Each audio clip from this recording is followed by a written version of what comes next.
سلام بچه ها، چطورین؟ به ویدیو امروز خیلی خوش اومدین. توی قسمت اول این ویدیو من حسابی براتون توضیح دادم که برای اینکه بخواید برای مستر فول فاند توی آمریکا اپلای بکنین از کجا باید شروع بکنین و چه چیزایی کمکتون میکنه که شما از رقیباتون جلو بیفتین و حتما شما رو انتخاب بکنن.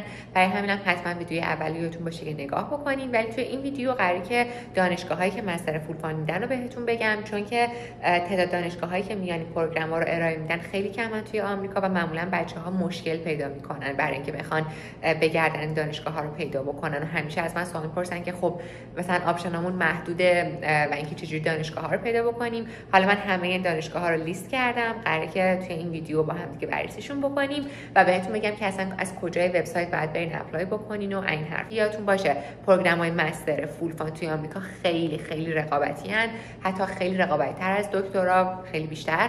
و اگر شما نکاتی که توی ویدیو اول گفتم و به کار نبرین خیلی شانستون پایین میاد برای اینکه بخواین حتی برای این دانشگاه ها اپلای بکنین.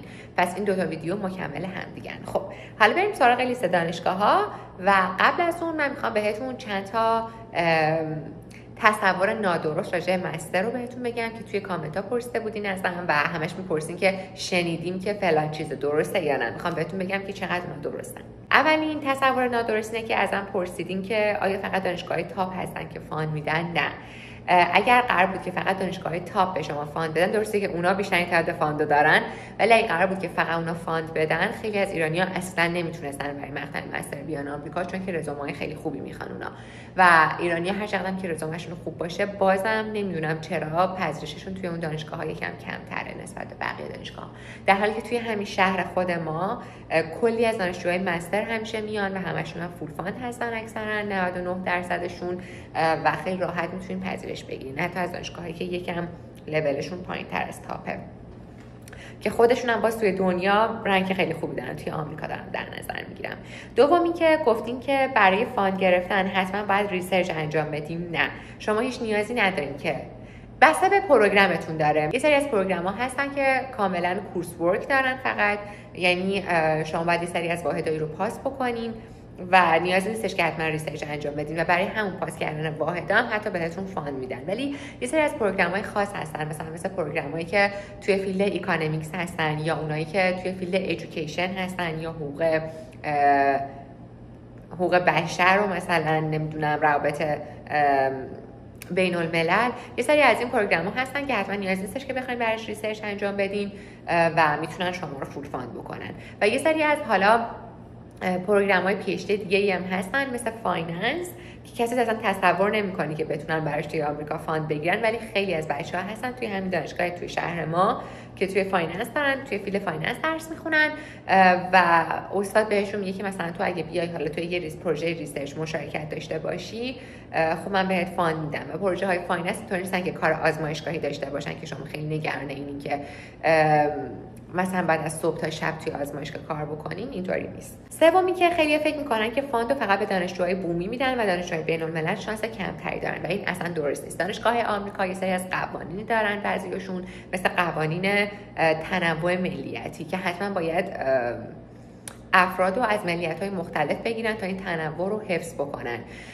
مثلا حتی خیلی موقع پیش اومده که یه لبی فقط از یه ملیت گرفته بوده و مثلا بهش اخطار داده دانشگاه یا بیمارستان بهش اخطار داده که خیلی داره تنوع ملیتی توی لبت کم میشه، سعی کن از ملیت‌های دیگه هم بگیری. برای همینم اصلا اینطوری نیستش که فقط فاندو بدن به دانشجوهای بومی، شما هم خیلی راحت میتونید بگیرین. ولی حالا چالش‌های اپلای کردن برای مستر چیه؟ همونطور که گفتم خیلی رقابتیه و باید یه پکیج اپلیکیشن قوی برای خودتون درست کنین، نه صرفاً رزومه. و دوم درس خوندن کنار ریسرچ و تدریس انجام دادن یکم شرایط زندگیتون رو اونطوری که بخواین لذت ببرین از زندگی اونطوری نخواهد بود. مثلا خیلی موقع هستش که شما ممکنه صبح تا ظهر دانشگاه باشین و ظهر تا شب توی آزمایشگاه بخواین کار بکنین و خب وقتی که دارین روی پروژه کار میکنین درس خوندن برای امتحانا هم یکم سخت‌تره. درسته که مثلا استادا همیشه باهاتون راه میان اغلب که اوکی امتحان داری، مثلا امروز رو میتونی بری خونه بشینی درس بخونی، ولی همیشه هم اینطوری نیستش که یه هفته بهتون وقت بدن میخواین برای امتحان بخواین برین درس بخونین و بعد یه تعادلی برقرار بکنین. حتی اینجا اینقدر بعضی موقع‌ها سرتون شلوغ میشه که اکثرا ترجیح میدن آخر هفته برای کل هفته غذا درست کنن، چون اصلا نمیرسن در طول هفته حتی غذا درست بکنن و وقتی هم که میرسین خونه یکم خسته این، خیلی پتانسیل اینو ندارین که کار دیگه انجام بدین. یعنی یکم میخوام بگم که زندگیتون شلوغ و سخت میشه، ولی خب به نظر من به اینکه بخواید مدرک و رایگان توی آمریکا بخونین خیلی ارزش رو داره براتون قطعا. حالا بریم سراغ این که کدوم دانشگاه هستن که بهتون آپشن مستر فول فاند رو پیشنهاد میدن. من یه لیست 30 تایی از این دانشگاه ها رو آماده کردم و بریم یکی یکی با هم دیگه ببینیمشون. اول دانشگاه ساوث فلوریداست که خود فلوریدا ایالت خیلی خوبیه، ایرانی‌ها خیلی دوستش دارن، هم از نظر آب و هوایش یکم گرم هست البته، ولی کلا ایالت خوبه. شنیدم که یه قانون جدیداً تصویب شده که به بچهای ایرانی، به دانشجوهای ایرانی ویزا نمیدن. توی دانشگاه فلوریدا اصلا پذیرش نمیدن که بخوان ویزا بشن در واقع. برای همینم قبلش حتما با پروگرام کوردینیتور دانشگاه چک بکنین ببینین که اصلا به دانشجوهای ایرانی ویزا میدن، ببخشید پذیرش میدن یا نه، که اگه پذیرش نمیدن الکی اپلیکیشن فی سابمیت نکنین براشون. همونطور که میبینین بهتون گفتم گریجویت اسیستنتشیپ ارائه میده بهتون و همه شرایطی که شما میتونید براش اپلای بکنید و اینجا نوشته. مطمئن باشین که همه چی خودتون میخونین. دومین دانشگاه پنسیلوانیاست و دوباره نوشته برای مستر استودنتس، همه شرایط رو آورده و در نهایت هم بهتون پیشنهاد داده که میتونین حتی به عنوان پی اچ دی بیاین و در نهایت برای فلوشیپ هم میتونین اپلای بکنین. فلوشیپ ها اینطوریه که مثلا اولا که اگر بتونین برای فلوشیپ اپلای بکنین و اپروو بشه توی رزومتون خیلی آپشن خوبی محسوب میشه و دوم اینکه شما اصلا نیاز نخواهید داشت به استاد یا به دانشگاه که بخواد پول شما رو بده. یه سازمانی مثلا مثل NIH یا سازمان‌های تحقیقاتی توی آمریکا براشون یه پروپوزال می‌نویسین، میگین که من قراره توی سال‌های آینده روی این پروژه کار بکنم و یه ددلاین دارن، معمولاً قبل از ددلاین سابمیت می‌کنین و اگر که اونا معمولاً توی خیلی از مواقع قبول می‌کنن این اپلیکیشن ها رو و دیگه شما از اون سازمان پول می‌گیرین و معمولاً فاندی که میدن بهتون خیلی بیشتر از فاند دانشگاه است، ولی خب تا زمانی که برین این فاند رو کامل بکنین پروپوزالتون رو و حالا برین سابمیت بکنین خیلی طول میکشه و اصلا اونا بخوان قبول کنن تقریبا یه سال اینطورا طول میکشه که بهتره که حالا با فاند بیاین بعد اینجا برای فلوشیپ اپلای بکنین. مورد بعدی دانشگاه لوئیزیاناست که دانشگاه لوئیزیانا، یعنی منظورم ایالت لوئیزیانا، هم یکی از ایالتایی هستش که خب معمولا ارزونه و خیلی مشکل فاند مثل اینکه توی شهرهای بزرگ خواهید داشت توی این ایالت‌ها برخورد نمی‌کنین. مثل ایالت ماست، شهرهایی که دانشجویی پسندن، یعنی به خاطر هزینه‌های زندگی کم شما زندگی راحت‌تری خواهید داشت. ولی خب میگم راجع به خود ایالت، راجع به شهرش خیلی خوب تحقیق بکنین، مطمئن باشین که اگر چند تا آپشن دارین شاید آپشن‌های بهتری هم پیدا بکنین نسبت به حالا ایالت لوئیزیانا. دوباره برین پروگرامش رو، همه اطلاعاتش رو بخونین. دانشگاه بعدی یه دانشگاه توی تگزاسه که دوباره اپلای فور گریجویت اسیستنتشیپ رو میبینیم که گذاشته اینجا. دقیقاً قسمتی از وبسایتی که باید برین میبینیم دیگه graduate school, graduate assistants, applying for graduate assistantship. یعنی من این که دارم وبسایت ها رو باز میکنم دقیقاً برای اینه که شما بدونین اول از کجا شروع کنین، اسم دانشگاه رو سرچ میکنین، بعد وارد graduate اسکولش میشین، بعد graduate assistants و در نهایت هم graduate assistantship. دانشگاه بعدی State University of New York لطفاً باز شد. دوباره همه شرایط رو آورده، شما وارد هوم میشین، بعد admissions, international admissions, international graduate admissions و در نهایت graduate funding. دانشگاه بعدی وست ویرجینیا یونیورسیتیه که همه شرایط رو براتون گذاشته. شما وارد هوم میشین، information for بعد international graduate students و همه شرایط رو مجددا براتون نوشته. شرط جی پی ای و دیگری دارن، یعنی حتما باید مدرکتون رو اینا قبلش داشته باشن. document requirements داره، خب یکم شرایطش رو همون اول توضیح داده. در مورد زبان آیلتس 6.5 حداقل میخواد، تافل میخواد و دولینگو هم قبول میکنن مثل که. خب بریم سراغ دانشگاه بعدی توی نیو اورلینزه. شما باید وارد کجا بشین؟ وارد یونیورسیتی. اول از همه اسم دانشگاه رو سرچ میکنین، بعد وارد گریجویت اسکولش میشین و گریجویت اسیستنتشیپ. همونطور که میبینین یه سری از واژگانی رو که بهتون یاد دادم کاملا توی وبسایت ها پیداشون میکنین و فقط کافیه که دنبالشون بگردین. اینم از دانشگاه بعدی که دوباره بهتون گریجویت اسیستنتشیپ ارائه میده و تایپ هایی مثل که خیلی بیشتر از حالا چیزایی که من بهتون گفتم اینجا ارائه میده، مثل TA دارن، CA دارن و AA دارن و کلی شرایط دیگه هم بهتون گفتن. نمیدونم اینا اینشورنس هم بهتون ارائه میدن یا نه، حالا خودتون میتونید قشنگ برید نگاه بکنید و استپ بای استپ هم بهتون آموزش دادن که حالا چجوری بخواید شروع بکنید پروسه رو. بعد میریم وارد یه دانشگاه وسترن ایلینویس میشیم. برای این دانشگاه شما اسم دانشگاه رو که سرچ میکنین، بعدش وارد گریجویت استادیز میشین و پراسپکتیو استودنتس و دوباره همه شرایط رو براتون توضیح داده. RA میدن، GA میدن و TSA میدن.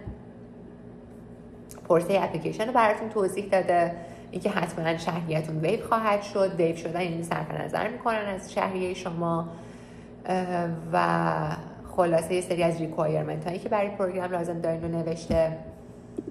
دانشگاه بعدی پنسیلوانیا استیت یونیورسیتیه. این که کجای وبسایت بعد برین یادم نیست من کجا رفتم، ولی دوباره همین پروسه یکسان دیگه. شما وارد گریجویت اسکولشون میشین. قدم اینجا آفتابه. کالج اف انجینیرینگش برای شما این آفر رو ارائه میده و ددلایناشو براتون گذاشته و پروسه اپلیکیشنش رو 3 تا ریکامندیشن لتر ازتون میخوان. اکثر دانشگاه 3 تا میخوان، کم پیش میاد که بیشتر از اون بخوان. GRE اسکور میخوان ازتون و اینکه حالا توی هر کدوم باید چه درصدی به دست بیارین رو براتون مینویسه ددلاینش. میریم سراغ دانشگاه بعدی. برای این دانشگاه شما وارد هوم وبسایتشون میشین، در واقع قسمت هوم، بعد گریجویت استادیز و گریجویت اسیستنتشیپ و تایپ هایی از در واقع TA، RA و GA رو بهتون ارائه میدن و قشنگ نوشته که حالا حقوقتون برای هر کدوم از این نقشا چقدره. 12,000 تا و 12,000، 16,000 تا و اینو یادتون باشه 12,000 تا برای کل ساله، یعنی تقسیم بر 12 میشه و اونا ماهی $1,000 به شما میدن که $1,000 یکم به نظرم کمه واقعا.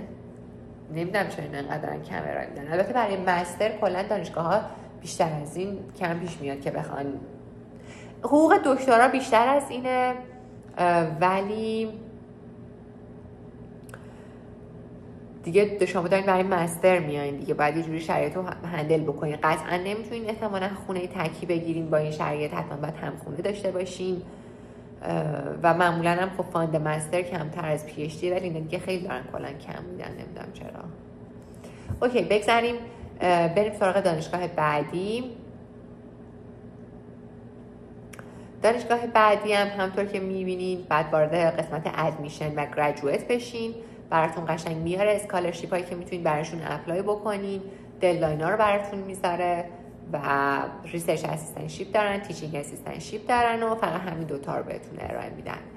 وارد دانشگاه بعدی میشیم. دانشگاه هیوستن که خیلی دوستش دارم، شهر خیلی خوبیه هیوستن. یکی از بهترین کامیونیتی های ایرانی ها رو داره هیوستن و اصلا دلتنگ ایران نمیشین، چون حتی کبابی که من توی هیوستن خوردم شاید به خوشمزه که اون توی خود ایران نخورده بودم، برخلاف مثلا شهر ما که اصلا هیچی نداره واسه ایرانیا. هیوستن خیلی دانشگاه خوبیه واقعا، خود رنگی دانشگاهش هم عالیه. وارد قسمت گریجویت فاندینگ میشین. اول اصلا خود اسم دانشگاه رو سرچ میکنین، بعد UH که مخفف دانشگاه است، گریجویت اسکول و گریجویت فاندینگ. احتمالاً مقداری که بهتون بده توی سایت دانشگاه حتما مینویسه، غیر ممکنه که ننویسه. مینیمم GPA 3 میخوان که خب خیلی خوبه. البته اینم بهتون بگم خیلی موقع ها مینویسن 3 که اپلیکیشن های بیشتری دریافت بکنن ولی در نهایت بازم هرچی جی پی ایتون بالاتر باشه شانس بیشتری دارین. میخواین این کار بکنین که اگه مثلا رزومتون خوبه جی پی ایتون پایین بوده بازم شانس داشته باشین که براشون اپلای بکنین. همونطور که گفتم اونا پکیج اپلیکیشنتون رو نگاه میکنن و پروگرام‌های مختلفی داره. مثلا کالج آف فارمسی هم اینجا می‌بینین، کالج آف سوشال ورک، کالج آف بیزنس داره، کالج آف آرتس داره. خیلی پروگرام‌های متنوعی داره که میتونید براشون اپلای بکنین و روی هر کدوم از اینا میتونین کلیک بکنین و واردش بشین. دانشگاه بعدی یونیورسیتی آف آرکنزاس، اس آخرش تلفظ نمیشه، و وارد وبسایتشون میشین. دوباره قسمت کاست اند فاندینگز، اول اصلا باید برین سراغ گریجویت اسکول و حالا حقوقی که بهتون میده رو نوشته. این خیلی خوبه. آرکنزا انقدر زندگی پرخرج نیست توی آرکنزا، خیلی خوبه و وقتی که بهتون 1300 تا میده برای دانشجوی مستر خیلی آپشن خوبیه. واقعا 1300 تا خیلی خوبه، میتونی خیلی راحت همه چی رو ساپورت بکنی. بعد میریم سراغ دانشگاهی که ایسترن میشیگن هست و graduate students رو قبول میکنه. میتونید برای TA اپلای بکنین. بعد همه شرایط دوباره براتون گذاشته. دانشگاه بعدی یونیورسیتی آف تنسیه. بچه تنسی که دانشگاه ما هم هست در حال حاضر چند تا شعبه داره توی شهرهای مختلف این ایالت. دانشگاه مختلفی وجود داره. مثلا ما شعبه هلسشیم که مثلا بچه هایی که حالا دنتیستری میخونن، فارمسی میخونن، پزشکی میخونن، اینا رو یه جا جمع کرده و توی شهر منفیس چند تا شعبه دیگه هم داره. مثلا ناکسویل داره. خلاصه توی هر شهری یه شعبه داره و این شعبه که توی دانشگاه تنسی هست شما واردش میشین. graduate school، student resources و graduate assistantship. هم میتونید برای اینترنشیپ ها اپلای بکنین. کلا آپشن‌های زیادی میده. برای اینترنشیپ اپلای کردن یکم برای ایرانی‌ها سخته شرایط ویزا گرفتنش. حتما سعی کنید که برای یه پروگرام اپلای بکنید و خب هرچی هم که بتونین فاند داشته باشین شانس ویزا شدنتون بیشتر میشه. بریم سراغ دانشگاه بعدی. خیلی خسته شدم. وارد دانشگاه سرچ میکنین، BGSU گریجویت کالجش رو سرچ میکنین و وقتی وارد گریجویت کالج میشین گریجویت اسیستنتشیپ رو اپلای انتخاب میکنین و میبینین همینطوری همه اطلاعات رو براتون گذاشته. فقط کافیه که روش کلیک بکنین. دانشگاه بعد دانشگاه کورنل. من چقدر این دانشگاه دوست دارم. البته خب باید رزومه خیلی خوبی هم براش داشته باشین. وارد گریجویت اسکولش میشین. فاینانشال سپورت و اسیستنتشیپس براشون اپلای میکنین. هم بهتون یعنی استایپند میدن، همون حقوق روزانه که حقوق ماهیانه که بهتون گفتم، و برای تویشن هر شهریتون چیزی پرداخت نمی‌کنین و تازه بهتون هلث اینشورنس هم میدن. چون دانشجوی مستر رو یه سری از دانشجوی مستر هستن که همیشه شکایت میکنن که دانشگاه بهشون هلث اینشورنس نداده و بعد خودشون بگیرن و میگن یه اینشورنس پایه میگیرن که فقط یه سری از چیزا رو کاور میکنه و خیلی نگرانن که مثلا میگن اگه یه اتفاقی بیفته بیمه ما خیلی پول نمیده. ولی خب معمولا وقتی دانشگاه خودش بهتون بیمه میده بیمه‌های خیلی خوبی رو دانشگاه میگیره. چرا؟ بیمه‌هایی که گرونن واقعا، ولی چون دانشگاه بهش میگه که مثلا تو قرار نیستش که یه نفر رو برات بفرستیم، که مثلا من دارم سالی 300 تا سالی 400 تا به تو دانشجو کلاینت معرفی میکنم، پس من یه تخفیف درست و حسابی بده. برای همین برای دانشگاه شاید گرون نیفته، ولی بیمهش بیمه خیلی خوبیه. یه دونه TA میتونین برش اپلای بکنین، GRA دارین، RA دارین و دوباره GAs دارین. خیلی دانشگاه کورنل میگم هر دانشگاه رنکش بالاتر باشه احتمال اینکه فاند بیشتری بده و شرایط بهتری در طول تحصیلتون داشته باشین بیشتره. بریم سراغ دانشگاه بعدی. دوباره وارد وبسایتشون میشین. Admissions، Financial Aid and Scholarships، Graduate Financial Aid، Assistantships، Graduate Assistance Positions و همه رو براتون میاره. دانشگاه بعدی توی نواداست. ایالت خوبیه، فقط یه سری از دوستای من همیشه شاکیان که خیلی خشکه و خیلی خشکه دیگه یکم، ولی خوبه. شما سعی کنید که پذیرشو بگیرین بیاین حالا اینجا، مثلا بعدش میتونین یه برای دکتراتون شهر رو عوض کنین، برای کار میتونین عوض کنین، نگران نباشین. دوباره در قالب TA و RA بهتون میده. یه سری requirements داره، مثلا GPA 3 رو قبول میکنه براتون و همه شرایط رو میبینیم که براتون نوشته. خب بریم سراغ دانشگاه بعدی. دانشگاه بعدی دانشگاه کلیولند استیت یونیورسیتیه که توی ایالت اوهایو و ایالت اوهایو خیلی خوبه. وارد قسمت ادمیشنش میشین و قسمت گریجویتش. بریم سراغ قسمت بعدی که توی فیلد پالیتیکس بهتون فاند ارائه میده. گریجویت اسیستنتشیپ داره و همه شرایط رو براتون نوشته. ددلاینش هم براتون هایلایت کرده. بریم سراغ بعدی. یونیورسیتی آف واشنگتن.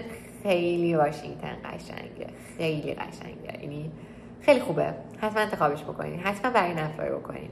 توی قالب TA بهتون میده، RA و حالا یه سری از وظایف دیگه، مثلا احتمالاً اگه یه سری از کارهای استادا رو انجام بدین که مربوط به دانشگاه میشه یا مثلا کارهای ادمنستریشنی رو انجام بدین، احتمالاً بهتون فاند میدن. پس هم TA هم RA هم یه نوع دیگه از اسیستنتشیپ الان باهاش آشنا میشین و براتون همه شرایط رو گذاشته. همه اینا هم آدرس ایمیل دارن که میتونین ازشون اطلاعات بیشتر رو بخواین. یه دانشگاه هم هست دوباره توی تگزاسه. با همون چیزایی که یاد گرفتین میرین وارد دانشگاه تگزاس استیت یونیورسیتی میشین و وارد این کالجش میشین و میبینین که براتون چه شرایطی گذاشتن. دومیش دانشگاه نورث تگزاس هست. توی اکونومیکس و اقتصاد این آفر رو میده. گریجویت اسیستنتشیپ میده تو قالب RA، TA، AA و TF و خیلی آپشن خوبیه که بخواید براشون اپلای بکنید. خب این نشون میده که اگه تزریش بگیرین احتمال خیلی زیاد فاند میدن بهتون و پوزیشن‌های فول فاندشون هم زیاده که این همه دارن بهتون آفر میدن. دوباره یه دانشگاه، این دفعه توی یونیورسیتی آف نبراسکا. بعد میبینید که اسیستنتشیپ بهتون ارائه میده. باید وارد آفیس آف گریجویت استادیز بشین و همه شرایط رو براتون گذاشته. دانشگاه بعدی دوباره توی پنسیلوانیاست و وقتی واردش میشین گریجویت اسیستنتشیپ میده. بچه‌ها اینجا نوشته که PhDه. خب ولی شما با استادا مکاتبه بکنین. چرا؟ به خاطر اینکه یه سریاشون PhD مستقیما، یعنی شما نیاز نیست که حتما فوق لیسانس داشته باشین برین وارد PhD بشین. میتونین واقعا از مقطع لیسانس وارد بشین، یعنی لیسانستون رو تموم بکنین و بلافاصله وارد PhD بشین که بجای حالا PhD مستقیم میگن یا اینکه هم خود استاد مثلا اگه یا با پروگرام کوردینیتورشون اگه مکاتبه بکنین میگه که مثلا ما فقط PhD ارائه میدیم، مستر ارائه نمیدیم. ولی خب اینطوریه که شما وارد PhD میشین بعد 2 سال اول بهتون یه مدرک مستر میدن. حالا در راجع به این دانشگاه اینطوری باشه حتما خودتون بپرسین و مدرک مستر رو بهتون میدن و دکترا رو ادامه میدین یا اینکه میتونین مثلا مستر اوت کنین بگین که من دیگه نمیخوام ادامه بدم، مثلا من بدین درم. ولی اونا پروگرام PhD بهتون پیشنهاد میدن نه پروگرام مستر. ولی شما میگم همین آپشن دارین که مستر اوت بکنین، همین آپشن دارین که مستقیم از لیسانستون واردش بشین. دانشگاه بعدی میسیسیپی استیت یونیورسیتی. میسیسیپی خیلی خوشگله، واقعا میسیسیپی ایالت خیلی خوبیه برای زندگی کردن. یه ایالت کنار ماست آخه و ما خیلی میریم اونجا. یه ایالتی که وایب خانوادگی داره، خیلی امنیتش خوبه، مردمانش خوبن. حالا نمیدونم این همون دانشگاهیه که اصطلاحاً بهش میگن اولمس، یه دانشگاهی که اسمش حالا به خاطر هیستوری و تاریخی که داره اینجا بچه‌هامون همه میشن مثلا میگن اولمس، احتمالاً اونه. اسیستنتشیپ ارائه میده بهتون و میرین واردش میشین، همه اطلاعات رو براتون گذاشته. دانشگاه بعدی جورجیا استیت یونیورسیتیه.